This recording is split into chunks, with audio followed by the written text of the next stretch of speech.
Is knowledge really power? If yes, then supposed to be yung mga college graduates ay dapat financially free na.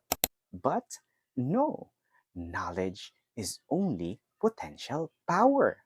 The real power is in applied knowledge, or simply taking actions. We don't lack information. The internet has already given us all the information that we need. Ang kulang sa atin, ang execution.